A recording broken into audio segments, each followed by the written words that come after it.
Dr. Jill Biden in our state, the biggest takeaways from the First Lady's trip to the Navajo Nation. Plus, the political push underway to help border businesses recover from the economic crisis caused by COVID-19. And later this half hour on Break It Down, how award shows contribute to racial inequity. Cronkite News starts now.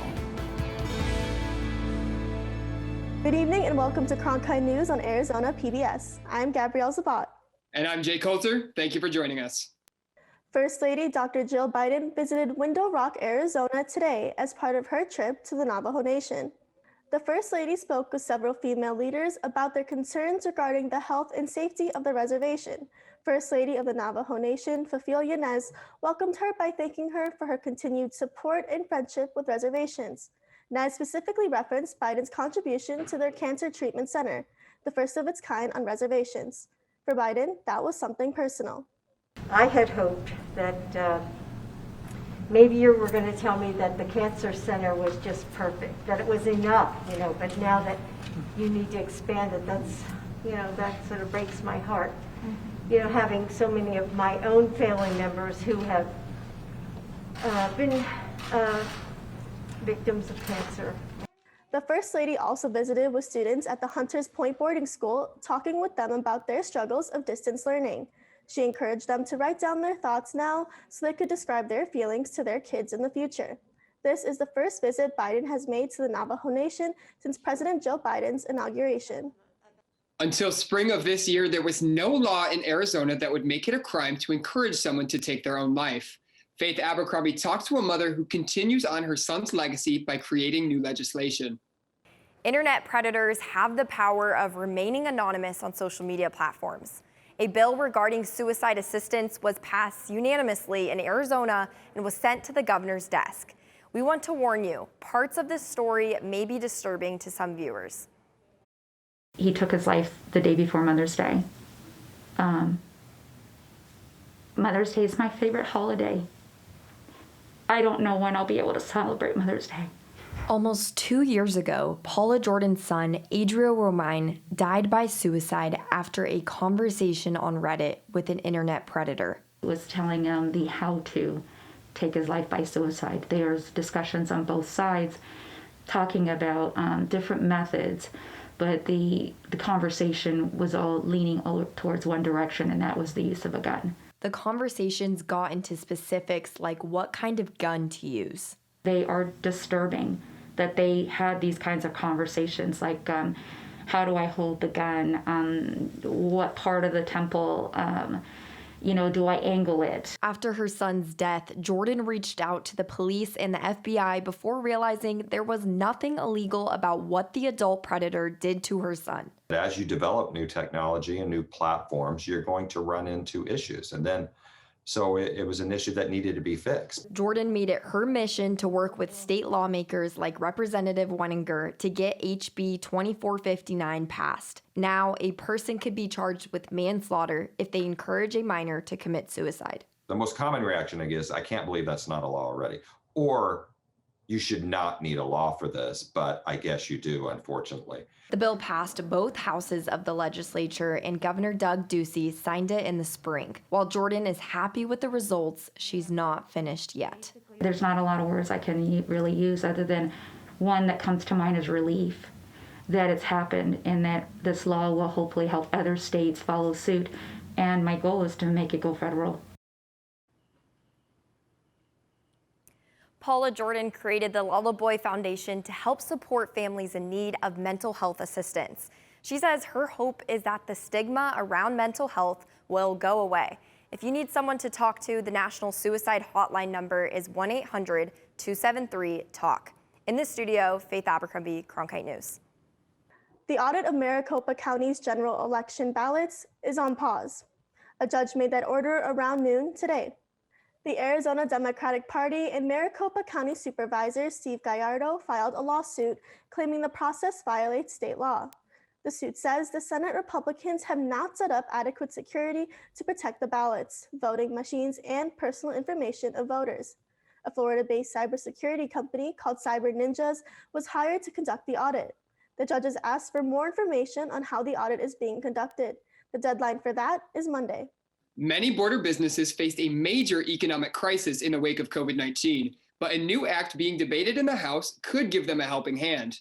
Cronkite News reporter Emma Vandenide shares how one business is responding to this measure. Thomas Gonzalez was a newcomer to Morley Avenue, a vibrant street constantly filled to the brim with visitors. His shop had only opened in August of 2019. However, when COVID-19 kept his most reliable customers from coming across the border, his circumstances changed pretty quickly. It was abrupt. It all changed overnight for Thomas Gonzalez of Saharita Bikes. He had just received his Paycheck Protection Program loan from a bank. One day I had sufficient funds in my account in order to do business. But that did not last long. Then I woke up the next morning and saw a negative figure in my account. He had already lost over 50% of his business from the border closure due to COVID-19, but now he had nothing. They took everything out of my account and put it in a negative position. At that point, I told the landlord, I can't pay. I can't do anything. I can't. Olivia Ainza Kramer, CEO of the Nogales-Santa Cruz County Chamber of Commerce, says the border closure has severely impacted more businesses besides Saharita Bikes. Around 25 businesses just on Morley Avenue, they are still closed. Arturo Garino, the mayor of Nogales, says this has a lot to do with their clientele. There's usually about 60% to 65% of the sales tax in the city of Nogales comes from people from Sonora. They visit Nogales and on their way back, they purchase here, stay at the hotels, refuel their vehicles. So we lost a lot of that. Arizona Representative Raul Grijalva wants to introduce a solution. He created the Border Business COVID-19 Rescue Act, a measure that would give $500,000 in loans to businesses that are 25 miles or less away from the border. Cronkite News got a statement by email saying, many border businesses saw little or no support from previous relief programs, and this bill would ensure that resources go directly to those that have suffered disproportionately. Yet, Gonzalez is skeptical he will lose the money again if put in the wrong hands.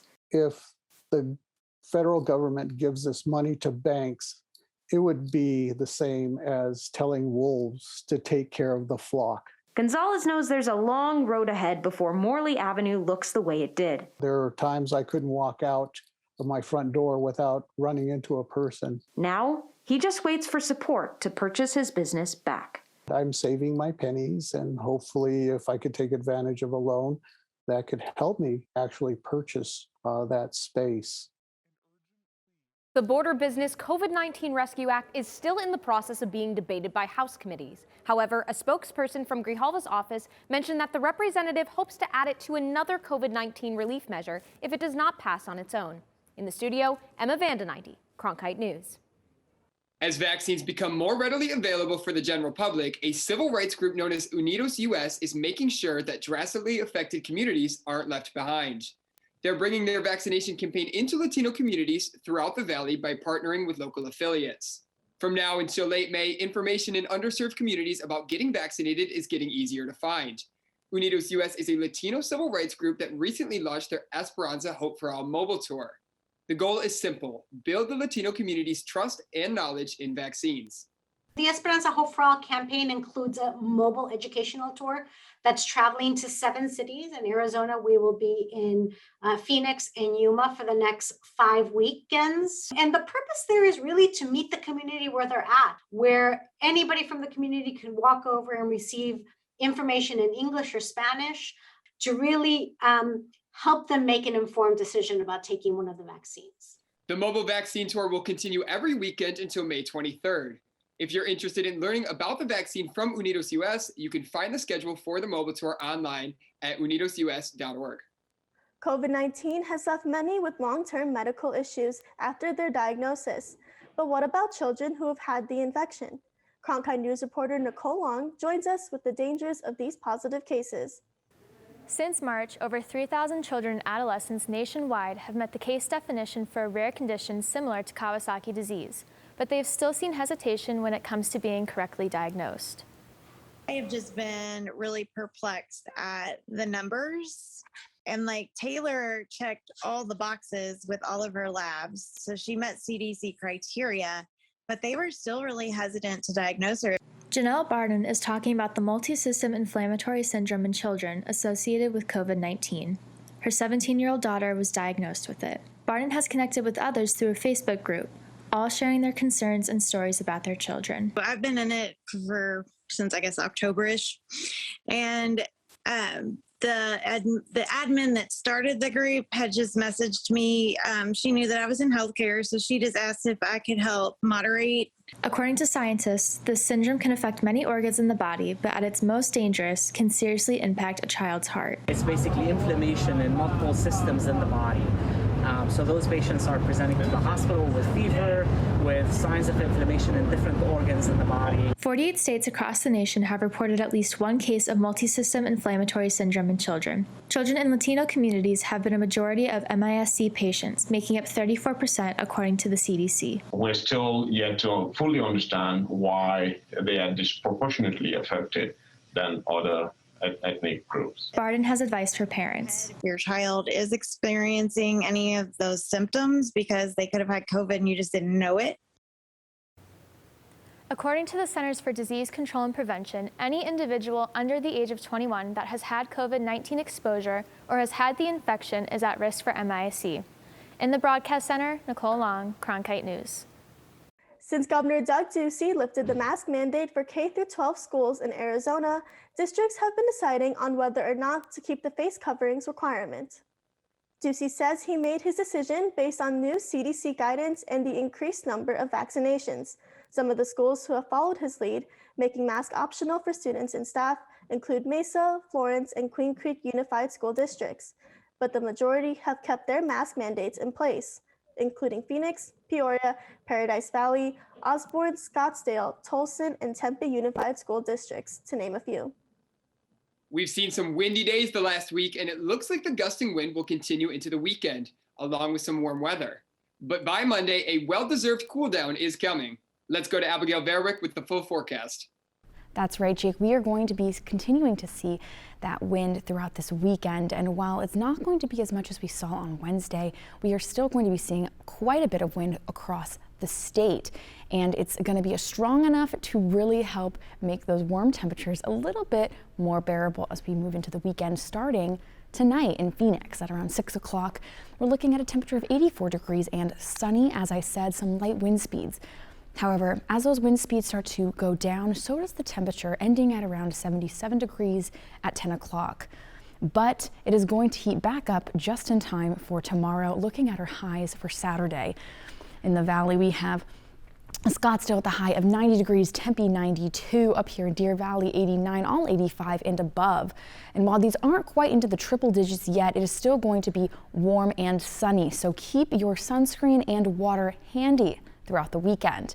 But Monday, it's going to cool off for us just a little bit. We're going to have some clouds roll in, and we're going to have a high of 77. But just as quickly as those clouds rolled in, they're going to roll back out. Tuesday, a high of 78, and it's going to heat back up as we move into the weekend. Wednesday, 88, Thursday, 96, and Friday, a high of 101, Saturday, 103.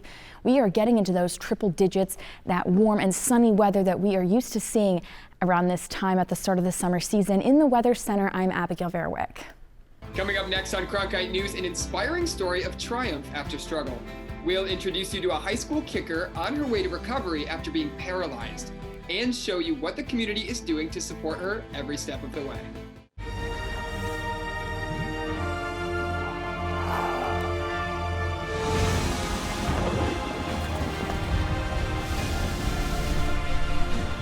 If we make the right decisions, together we can create a better future.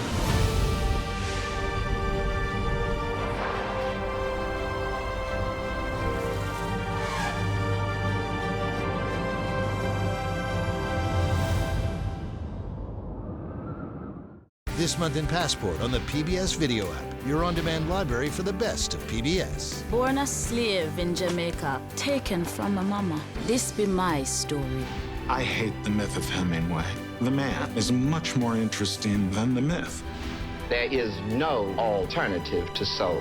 That on national TV was revolutionary. These and other shows from your PBS station are available with Passport on the PBS Video app. Download it today. The best of history and drama every Sunday night on PBS. My Grandparents' War. I've never seen that picture before. Atlantic Crossing on Masterpiece. It takes a strong person to do what's right. And World on Fire on Masterpiece. You're acting like nothing will change. Everything will change. My Grandparents' War, Atlantic Crossing, and World on Fire on Masterpiece. Sunday on Arizona PBS. Positivity and determination is pushing a Valley athlete to overcome the most difficult challenge yet. Support from the community is making this process easier. Cronkite reporter Autumn Thompson has the story. Since January 24th, Kristen Muir is overcoming one of the toughest challenges yet.